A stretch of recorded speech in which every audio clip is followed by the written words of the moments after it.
tragedia de la crucifixión de Jesús fue muy grande para la historia humana y para el corazón de Dios. Pero ¿qué hizo Dios entonces? ¿Cuál es la salvación?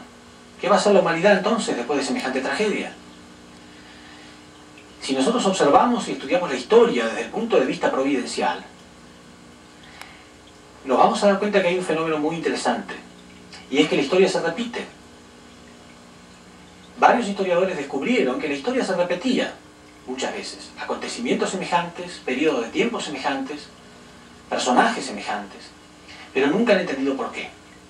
La razón es que cuando algo no sale según la voluntad de Dios, Dios tiene que volver a repetir para probar la responsabilidad humana, para intentar que el hombre cumpla con su parte de responsabilidad.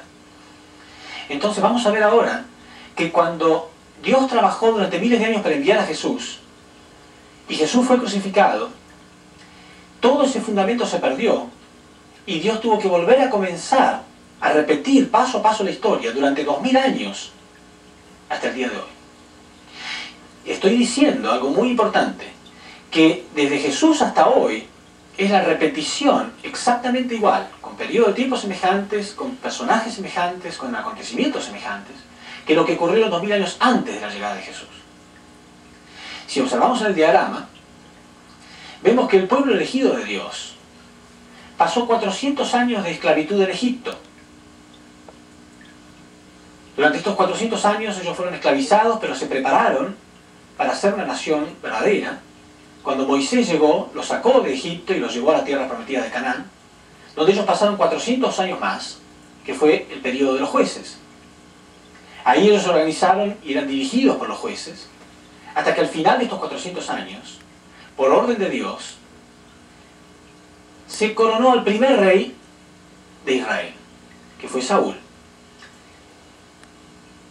Y este periodo del Reino Unido duró 120 años. Después de Saúl estuvo David y después Salomón. 120 años de periodo del Reino Unido. Cuando terminó este periodo, hubo un periodo de 400 años, que es el periodo del reino dividido. El reino se dividió en el norte y en el sur. Después de esto, ellos fueron llevados en cautiverio a Babilonia y pasaron 210 años allí en cautiverio. Por último, vino un gran reformista, que fue Malaquías.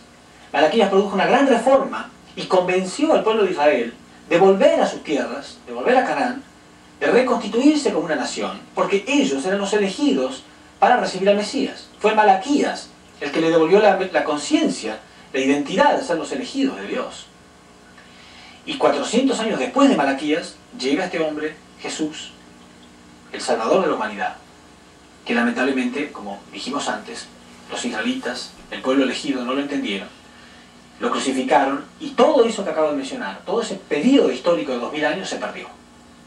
¿Qué pasó entonces? Bueno, centralizados en Jesús, sus 12 apóstoles y 70 discípulos, comenzó un periodo para restaurar ese periodo perdido que fue la esclavitud en Egipto. Y fue un periodo de 400 años del periodo de persecución en Roma. O sea, los primeros cristianos sufrieron 400 años de esclavitud en Roma, que fue semejante, o persecución en Roma, que fue semejante al periodo de 400 años de esclavitud en Egipto. Después de estos 400 años, hubo 400 años de periodo de los patriarcas, que era semejante al periodo de los jueces. Cuando terminó el periodo de los patriarcas, se nombró el primer rey cristiano, que fue Carlomagno. Fíjense ustedes el paralelismo. Primero el primer rey judío, el primer rey israelita, y en el mismo periodo, paralelamente hablando, el primer rey cristiano, que fue Carlomagno. No era casual, era exactamente la restauración del periodo anterior. Cuando terminó el periodo del reino cristiano, 120 años, también se dividieron los reinados. Pasó exactamente igual. Se dividieron y fueron 400 años del periodo del reino dividido. Cuando estos 400 años terminaron, el Papa, por primera vez, fue llevado en cautiverio en Francia.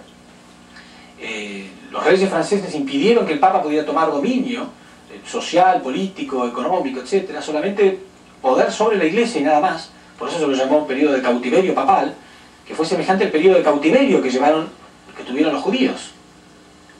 Y cuando terminó esto, fueron los 400 años de preparación para la llegada del Mesías. Cuando comienzan esos 400 años, también hubo un gran reformista, que fue Lutero. Recuerden ustedes el paralelismo con Malaquías.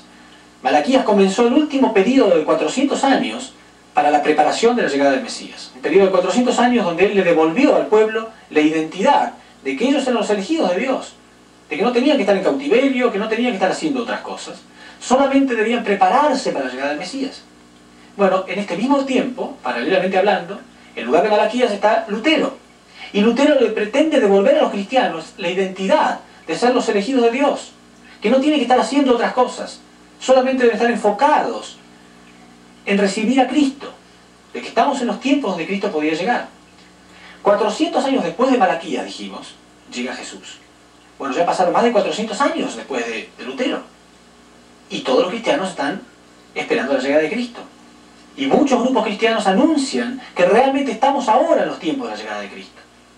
Si nosotros analizamos qué fue lo que pasó en la historia humana en estos últimos tiempos, en este último siglo.